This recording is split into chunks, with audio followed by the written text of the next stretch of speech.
Hi, class. So, continuing our discussion from Monday about finding articles with the library. So, for finding articles, Primo can be a fantastic resource, and this is definitely where we start off students. One of the reasons for starting off our students with Primo is it's very Google-like, it's very simple to use, and it covers the majority of the library's resources. However, Primo doesn't cover everything the library has. You have certain databases and library resources that can't be included with Primo because they're owned by different companies. You have certain things that, even though they're in Primo, sometimes get buried down below in the search results.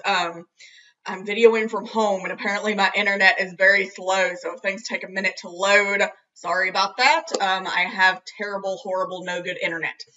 But Primo is like sometimes searching within an ocean to find information. You have everything there, but because there's so much, it can be difficult sometimes to find what you're looking for and some of the best and most relevant resources for you.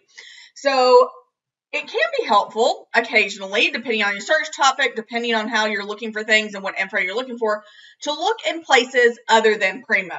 So how we do that is come back to this list of resources on the right, and then we're going to go back to the database homepage. And so you're getting these lists of databases. So if you remember from last week, you have these subject databases.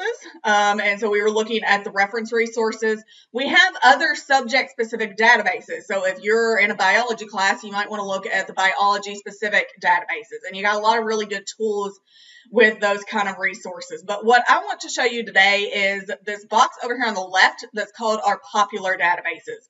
And so these are things that are called general search databases. They're considered that because they aren't covering just one subject area, where we have databases that specifically cover just literature, environmental science, or sociology. General search are going to cover all subject areas, and so they're going to kind of give you a broad overview, but they're giving you smaller collections to search in than Primo. So a lot of these databases are included in your results for Primo when you're searching there, but it's like instead of searching within an ocean, you're searching within a pond or a lake, and so you're more likely to get better resources coming to the top of your search more quickly. So sometimes it's easier to sift through things this way. These databases also use different search algorithms on how they look for your keywords and what they consider relevant. So sometimes you do get better search results just in searching than you do with Primo. There isn't a hard and fast rule of which subject areas are better for Primo versus databases, except for some of our science databases. Some of our science databases will never be included in Primo because of those vendor conflicts, that they're competing companies who don't want to work together. But other times for social sciences, humanities, anything, business, anything like that, sometimes it just depends on the specific topic you're looking for. It's not really a subject or discipline that's good or bad. It's sometimes this topic works, sometimes this doesn't. And so you got to play around and see that. So really, really encourage you to look at some of these general search databases, some of these subject-specific databases, not just Primo. Don't limit your Primo to being your only library tool that you're using. So first one I want to show you is this Academic Search Complete. If you were here in previous semesters, you may have known it as Academic Search. It's now called Academic Search Ultimate. Sorry, we used to have Academic Search Complete. And since I'm off campus, it's making me go through the sign-in process that it prompts you to sign in. That just proves you're a current student. Part of our vendor agreements with these different companies is that only current students can access our materials from off campus. So only current UNCP students who are paying tuition get to have this access. So if you're off campus and it does prompt you, just log in with that Shibboleth login that you use for everything else on campus. So some of y'all may have noticed this should look familiar. I have shown you stuff from this EBSCOhost company quite a bit this semester. So you're seeing up here in the top left, you get this EBSCOhost logo. That EBSCOhost is the company that owns the database Academic Search Complete. You get which database you're searching above the search bar here, so it tells you which specific one. EBSCOhost, occasionally we've had professors or we've had students come to the library and say, I need to know how to get to EBSCOhost on the library page. EBSCOhost is a vendor company for library databases. I tend to compare it to an operating system for your computer. So you have a Windows operating system, or if you're using a Mac, you have an Apple Mac operating system. And then Microsoft Word is the actual program you're using. So think of EBSCOhost as the operating system. Academic Search Ultimate is like the program that you're using. And so this is what you're going to be actually searching in. So searching within this is pretty similar to searching within Primo. So say, okay, so you type in your keywords. So you're writing a paper on prison reformation. One of the things I like about EBSCOhost over other databases is that it brings you search suggestions. Primo really doesn't do this. Other databases try. I think ProQuest tries a little bit, but EBSCOhost does it better than other places. And so these can be sometimes helpful. These are search terms that other people frequently search with that search term. And I see that I'm spelling prison wrong. We've talked about it before. You do want to definitely make sure you're spelling your keywords correctly, that if you misspell things, the database is going to search for exactly what you type in, and it's not going to bring up the best search results if you're misspelling things. So make sure you can spell prison correctly if that's what you're searching for. It doesn't have a second I. But yeah, so these can be things, it's easy to browse through. See if it's relevant to you, that you're wanting to talk about in the United States, or reform and rehabilitation, or specific programs or movements, or alternatives to incarceration. So what are other keywords? Sometimes they can bring you those easy one-for-one keywords like female versus woman versus girl. Other times they might bring you more academic terms or alternative synonyms that you didn't think of as well. So can be helpful. And let's search and see what we get in academic search for prison reform. So you're seeing, just searching for that one phrase, we're getting about 1,300 results. Academic search automatically defaults to this advanced search. So you could say prison reform, and if you wanted to say United States, and so you can separate out those keywords and use this drop-down menu for those Boolean operators that we talked about last week. Once again, I strongly suggest you leave the select a field drop-down menu alone. Don't change that when you're searching. Majority of the time when students are searching for information, you're searching for keyword, not specifically for a specific title or author or something like that. And so it's much easier to search within the select a field, which is going to search by keyword everywhere. So you're getting the title, the author, the journal title, subject headings, full text, abstract, whole kit and caboodle. Much easier to do that. You're more likely to get everything relevant to you. All right, so narrowing that down to prison reform within the United States, okay, that knocks that down to 583. So more limited results. You have other options, just like within Primo, you get this refine your results menu to be able to limit by source type. So what type of resources are you looking for? Is there a date range? So say we want to talk about prison reform in the past 20 years. So click that. It will then limit the search results to only things published within the last 20 years. So that knocked that 580 something down to 494. You also have, once again, this scholarly peer-reviewed limiter. Do remember that that is going to bring you up only academic journals. Anything like magazines, book chapters, newspapers would be left out of your search there. So keep that in mind if that's relevant to your search. So check mark that. It's going to update it to limit to only peer-reviewed academic journals. One thing I do not recommend you limit to is full text only. So if you're looking at your results here, you may be thinking, okay, why wouldn't I want to limit to full text? I want the full text of the article. Most of these you're seeing underneath it have this HTML full text. Most of them will have PDF full text as well. But this first one, newsworthiness of reform, prison news stories in an era of change, doesn't have that. So for some reason, academic search doesn't have the full text of this article. There could be lots of reasons for that. It could be that there's an embargo on the journal for the past year. It could be that it's just getting the abstract and we haven't paid for that journal. Lots of reasons. But what you have instead is this full text at UNC Pembroke. And so this link isn't guaranteeing that you're going to find full text, but it is going to check everything else the library has to see if we have full text somewhere else within the library resources. So it's a way of, instead of having to go each individual pond or each database and do your search over and over, it can let you connect databases or ponds together. So you get to jump ponds to other things. So click on that. It's going to search, do we have this article somewhere else? So if that was something you were interested in, you're like, this looks interesting, really on my topic, I want to see if the library has it. Let it load. The slower your internet connection, the slower it takes to load. And it will show me here in just a moment if I have this article.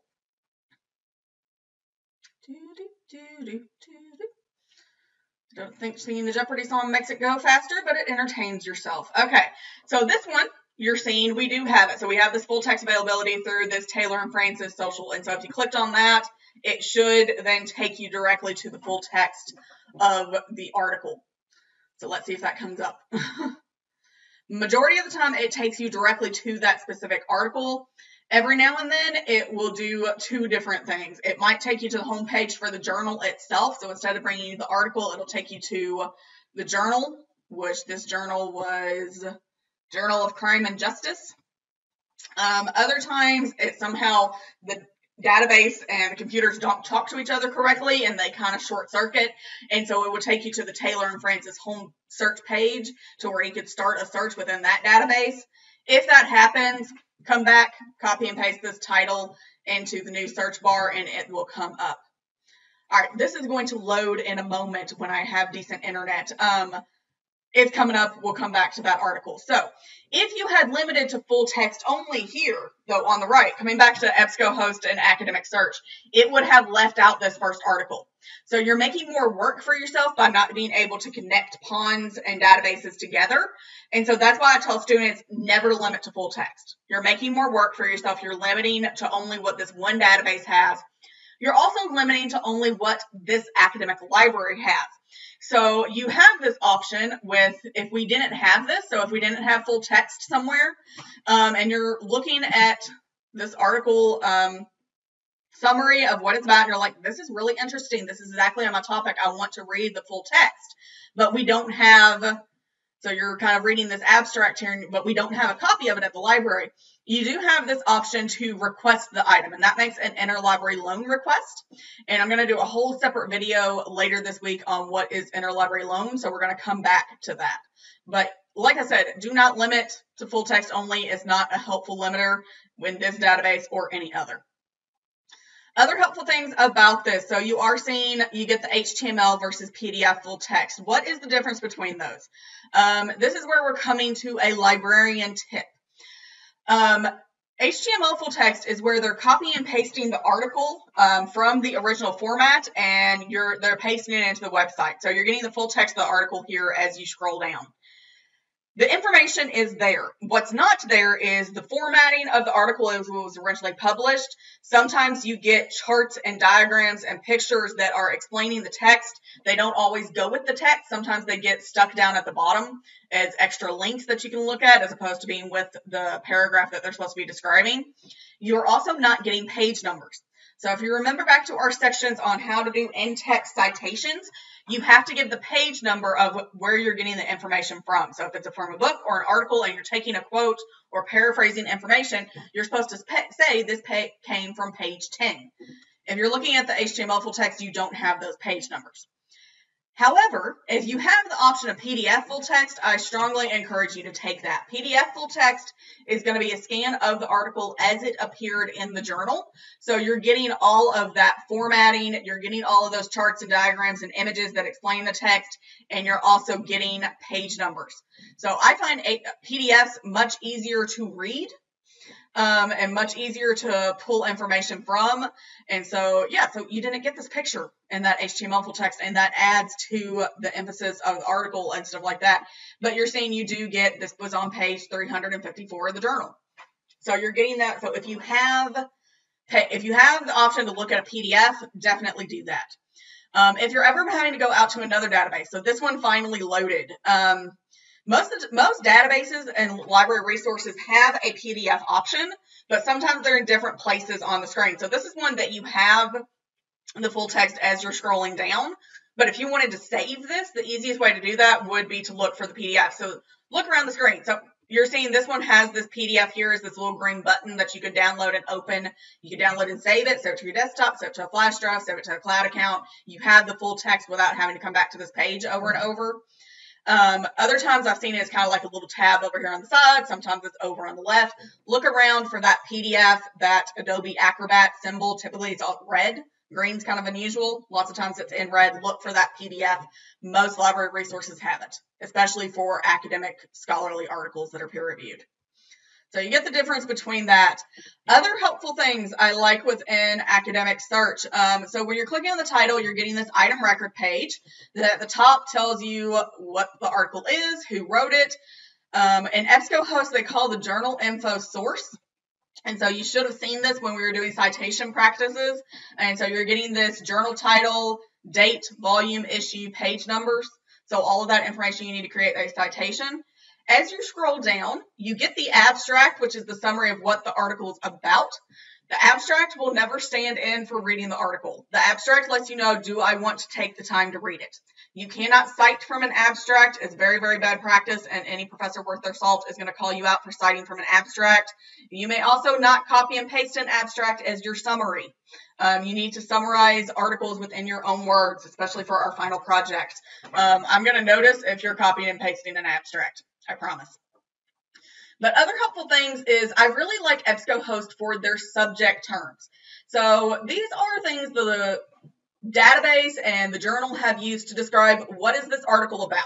Subject-wise, topic-wise, what topics are contained within this. And so this could be a really good place to look for information on what are good keywords, what are good descriptions of this topic and this information I'm looking for. If y'all remember back to our video on doing keywords, I talked about that example of heroin and end-of-life treatments, and I kept on saying saw the term palliative care and everything that come up. Most of the time, palliative care was in the subject terms.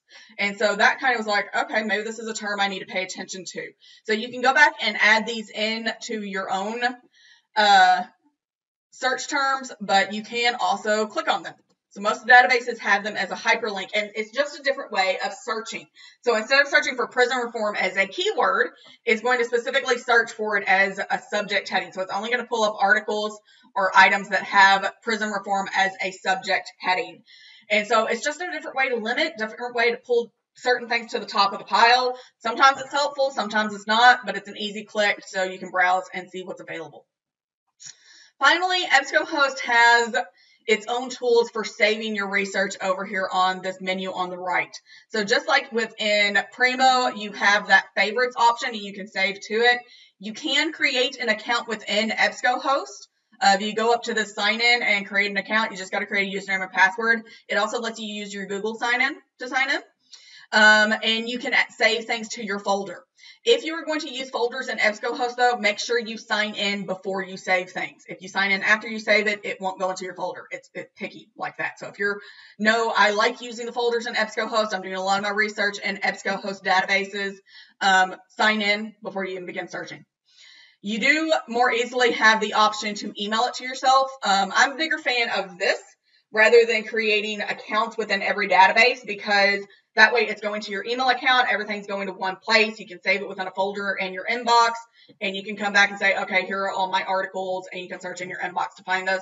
So just type in your email address, maybe put in a subject line about this is this article, and it will send you all of this item record info as well as a link to get back here to the full text. Just like it connects to your Google account, it's supposed to connect to your Google Drive. Sometimes this works, sometimes this doesn't. Let's see if they fixed it. Pop-ups. Let's see what we get. When they first rolled this out, we had a lot of problems on campus of connecting to your Google account, and it's thinking. It's doing something. Here we go. All right, so it is going to sign in, and so then you can pick your Google account and you can save things to your Drive that way. So if you're someone who uses Google Drive quite a bit, it's a good tool. And then finally, you have the citation function. So just like within Primo, it has the citation tool to where you could scroll down and look through different citation versions, and you could potentially copy and paste this into your works cited. However, just like Primo tells you, you need to check For formatting and errors, you need to do the same. EBSCOhost tells you the same for that. Special attention to personal names, capitalization, and dates, etc. Looking at this one, I can see one error for APA formatting, and that is the capitalization of article titles. So remember, article titles are only capitalized the first word and proper nouns, and then the first word if it has a subtitle. So the only thing in here that needs to be capitalized is Mass and Honduras. Everything else should be lowercase. You would have to format that as you copy and paste over. Another error mistake that commonly happens when you're copy and pasting is formatting, like italics gets removed as you copy and paste, and you lose the hanging indent. So this has a hanging indent, and so it depends on how you paste it over. Sometimes that's lost, sometimes it's not. So make sure you're getting those formatting as you're copying and pasting. For this class, strongly recommend you do not use these citation tools. I want you to learn how to cite on your own. However, if you're going to use them, don't be lazy. Take the time to edit, to proofread, and make sure it's correct. Don't get points taken off your assignment because you were lazy and let the computer think for you. So that is kind of my summary on searching with an academic search complete. One other last thing I would talk to you about.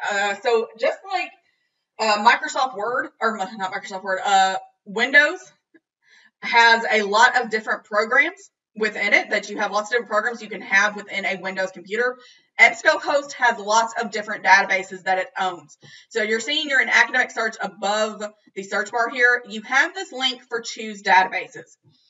And what that does, if you click on it, it's going to pop up with this window that has all of these other databases that are owned by EBSCOhost, look exactly the same and operate exactly the same, but they have different tools and resources within them. And so you have more subject-specific databases that are options for you to search in. And so it is possible to do a multi-database search. So if we were continuing with this topic of prison reform, I might also want to look in this criminal justice abstracts with full text, because if we're talking about criminal justice and prison, that could be a good database for me. So instead of having to go to each database individually and do my search over and over, it's a way to tie together multiple smaller databases. So it's not as big as searching everything the library has, which is what you're trying to do with Primo, but it does save you quite a bit of time if you do a multi-database search. If you don't know what a database is, some of them are very obvious, like criminal justice, obviously is going to talk about criminal justice. But what about the CINAHL, that acronym there? Most people don't know what that is off the top of their head. I don't even know what that acronym stands for, but I do know CINAHL is a nursing database. It's actually one of our better tools. So if you mouse over this little word bubble next to the title, it gives you a description of it. So kind of browse through, think about what subject areas would my topic fall under. So I always put in academic search whenever I'm doing a search within EBSCOhost databases, but then go through and think about, okay, what other things would this apply to? Another good one for this would be this SocIndex, which is a sociology database. So sociology is kind of the study of people and how societies interact and how people interact with each other. Another good general search one that covers multiple subject areas for EBSCOhost is this master file Premier. And so click all of those, click OK. Instead of just searching one EBSCOhost database, I'm now going to be searching 4 together. And let's see, so it wants me to redo my search.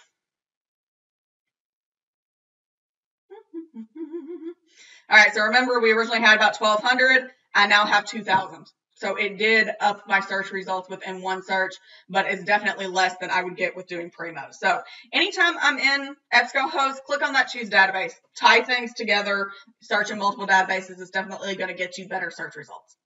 All right, that's it for this video. We got another one following up about another database. So stay tuned.